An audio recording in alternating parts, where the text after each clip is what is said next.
আমরা মূল আলোচনায় চলে যাই। আজকের আলোচনার বিষয় parenting, how to rare up the children. কেমন করে ছেলে মেয়ে মানুষ করতে হয় জানার দরকার আছে না? ছেলে মেয়ের বাপ হয়েছেন কে কে দেখি?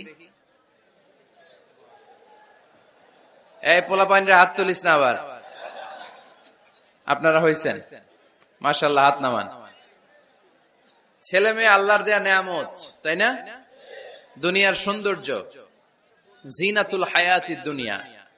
কিছু কিছু জিনিসের প্রতি আকর্ষণ মানুষের জনমভর। এর মধ্যে একটা হচ্ছে সন্তান সন্ততি। আল্লাহ সূরাত আলে ইমরানের 14 নম্বর আয়াতে বলেছেন, যুইগিনা লিন-নাসি হুব্বুশ শাহাওয়াতি মিনান নিসা ওয়াল বানিন ওয়াল কানাতিরিল মুকানতারাতি মিনাজ যাহাবি ওয়াল ফিদ্দাহ ওয়াল খাইলিল মুসাওয়ামাতি ওয়াল আনআমি ওয়াল হারস যালিকা মাতাউল হায়াতিদ দুনিয়া ওয়াল্লাহু ইনদাহু হুসনুল মাআব। নারী, গাড়ি, বাড়ি, স্থাবর অস্থাবর সম্পত্তি, সন্তান সন্ততি, এগুলো প্রাপ্তির আকাঙ্ক্ষা, এগুলোর প্রতি আকর্ষণ মানুষের জনমভর। আমরা সবাই এগুলো চাই, ঠিক কিনা? এর মধ্যে সবচেয়ে গুরুত্বপূর্ণ একটা হচ্ছে সন্তান সন্ততি। দেয় কে? জোরে বলতে হবে, কে দেয়? চাইতে হবে কার কাছে? নাকি মাজারে, নাকি দরগায়? একজন সন্তান দিতে পারে, চিল্লায় বলতে হবে তিনি কে? অনেকে বলে মাজারে মানত না করলে নাকি সন্তান পাওয়া যায় না। এটা কি রে ভাই? মাজারে যদি মানত করা না হয় তাহলে নাকি সন্তান পাওয়া যায় না। এগুলো এসে ডিস্টার্ব করে খুব। এটা খুলে ফেলেন, খুলে নিচে রাখেন, এটাতে এদিকে রেখে দেন, এই পাশে থাক যতটুকু হয়, এদিকে দিয়ে দেন এই পাশে। তো এটা একটা ভুয়া কথা, তাই না? মাজারে আর একটু উপরে উঠাইতে হবে। মাজারে মানত না করলে সন্তান যদি না হইতো, বাচ্চা যদি না হয়, গরুর যে বাচ্চা হয়, গরু কোন মাজারে মানত করছে বলেন? মাজারের বিরুদ্ধে আমাদের অবস্থান নয়। মাজার হচ্ছে মাকানু জিয়ারা, যেখানে মানুষ জিয়ারত করে, ভিজিটিং প্লেস। আসলে শব্দটা হবে মাকবার, মানে কবর। কারো কবরে যাওয়া, জিয়ারত করা, এটা সুন্নাহ। কবর দেখলে আমরা সালাম দেই, ঠিক কিনা? এটা সুন্নাহ। তবে কবরে শুয়ে থাকা ব্যক্তির কাছে চাওয়া যায় না। চাওয়া যায়? ইযা সাআলতা ফাসআলিল্লাহ, যখন চাইবে কার কাছে চাইবে? ওয়া ইযা ইসতাআনতা ফাসতাইন বিল্লাহ, সাহায্যের হাত যদি পাতো কার কাছে পাতবো? ওনার ভান্ডারে কমতি আছে, ঘাটতি আছে, আমাদের যার যা লাগবে সবও যদি উনি দিয়ে দেয়, ওনার কমতি পড়বে নাকি? সুবহানাল্লাহ পড়েন। এজন্য মাজারে মানত না করলে সন্তান পাওয়া যায় না, এটা ভুয়া কথা, তাই না? তাহলে ছাগলের বাচ্চা হয় কেমনে? গরুর বাচ্চা হয় কি করে? এরা তো কোথাও মানত করে না। তাহলে বুঝা গেল সন্তান দেয়ার মালিক কে? এটা অনেক বড় নেয়ামত। আমরা অনেক সময় বুঝি না, আমরা অনেক সময় খেয়াল করি না। এটা অনেক বড় নেয়ামত। যার সন্তান নাই সে জানে সন্তান না থাকার কি জ্বালা। এরকম নিঃসন্তান কিছু ভাইয়েরা আমাদের এলাকায় আছে না নাই? আছে। তারাই জানে কি জ্বালা। তো এই সন্তানকে কোরআন কোথাও বলেছে জিনা, সৌন্দর্য, কোথাও কি বলেছে? উত্তর দিতে হবে। কোথাও কি বলেছে? জিনা।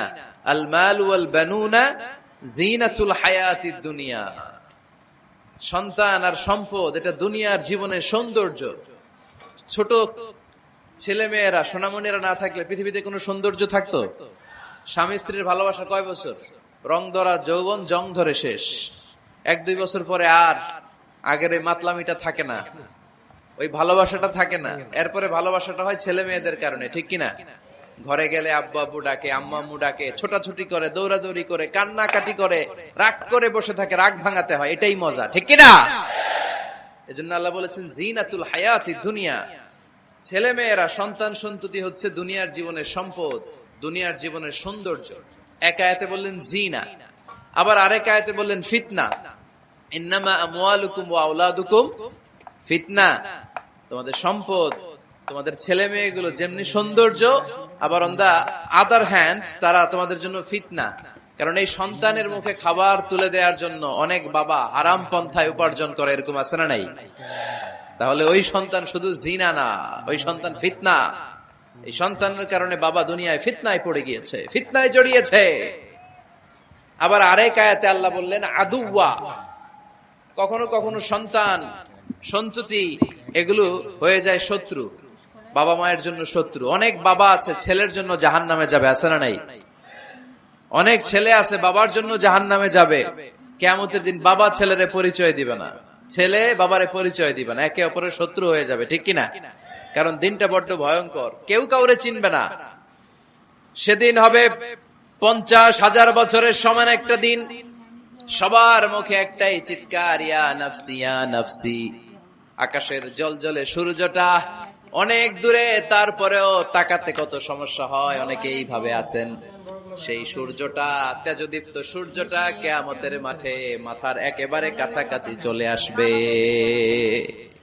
সূর্যের প্রচন্ড তাপে মাথার মগজগুলো গলে গলে নাকের ছিদ্র আর কানের ছিদ্র দিয়ে বেয়ে বেয়ে পড়বে। হুফাতান উরাতান মুশাতান গুরলা, পায়ে দেওয়ার মতো কারো জুতা থাকবে না। আজকে এই যে বাটা জুতা পরে আসছেন, অ্যাপেক্স এর জুতা, কিয়ামতের দিন জুতা থাকবে পায়ে, গায়ে জামা থাকবে না। Everyone will stand up as naked. There is no dress, no costume, no garment in their body. দেহে কোনো পোশাক নাই, পেটে খাবার নাই, পায়ে জুতা নাই, সূর্যটা মাথার কাছে, তৃষ্ণায় জিহ্বাটা বের হয়ে নাভি পর্যন্ত ঝুলতে থাকবে। সবাই বলবে আল্লাহ আমারে বাঁচাও, আমারে বাঁচাও। ওই দিন বাবা ছেলেরে চিনবে না, ছেলে বাবারে চিনবে না।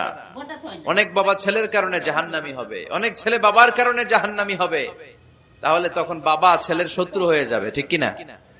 তাহলে কোরআন সাধারণত বলল কিছু কিছু জিনিসের প্রতি মানুষের আকাঙ্ক্ষা জনমভর, এর মধ্যে অন্যতম হলো সন্তান সন্ততি। এই সন্তান কখনো হয়ে যায় জিনা মানে সৌন্দর্য, আবার এই সন্তান কখনো হয়ে যায় ফিতনা মানে পরীক্ষা, আবার এই সন্তান কখনো হয়ে যায় আদুয়া মানে শত্রু, ঠিক কিনা? আমাদের সন্তানরা যেন আমাদের জন্য পরীক্ষাও না হয়, শত্রুও না হয়। আমাদের সন্তান যেন আমাদের চক্ষু শীতলের কারণ হয়, ঠিক কিনা? এজন্য আল্লাহ মুমিনদেরকে শিখিয়ে দিয়েছে, দোয়া করো, আল্লাহর কাছে চাও যে আল্লাহ আমাকে এমন সন্তান দেন, আমাকে এমন স্ত্রী দেন যাদের দিকে তাকালে আমার চোখ জুড়িয়ে যাবে। আল্লাহ বললেন তোমরা আমার কাছে চাও আর পর, রব্বানা হাব লানা মিন আজওয়াজিনা ওয়া যুররিয়াতিনা কুররাতা আ'য়ুন ওয়াজআলনা লিল মুত্তাকিনা ইমামা। ও আমাদের রব, আমাদের কেমন স্ত্রী দান করেন, এমন সন্তান দান করেন যে স্ত্রীদের দিকে তাকালে, যে সন্তানের দিকে তাকালে আমাদের হৃদয়টারে জুড়িয়ে দিবে কে? এরকম স্ত্রী, এরকম সন্তান আমরা চাই কি চাই না? ঘরে ঢুকার পরে স্ত্রীর দিকে তাকালে কলিজা ঠান্ডা হয়ে যায়, সন্তানের দিকে তাকালে হৃদয়টা জুড়িয়ে যায়। এরকম সন্তান আমরা চাই না? কথা বলতে হবে, চাই কি চাই না? এরকম সন্তান কেমন করে আপনারা গঠন করবেন, কেমন করে সন্তানকে মানুষের মতো মানুষ বানাতে হয়, এ নিয়ে কিছু কথা আজকে আমরা শুনবো। মনোযোগ আছে? কষ্ট হচ্ছে না তো? আমি যতক্ষণ আছি ততক্ষণ থাকবেন? কারা কারা?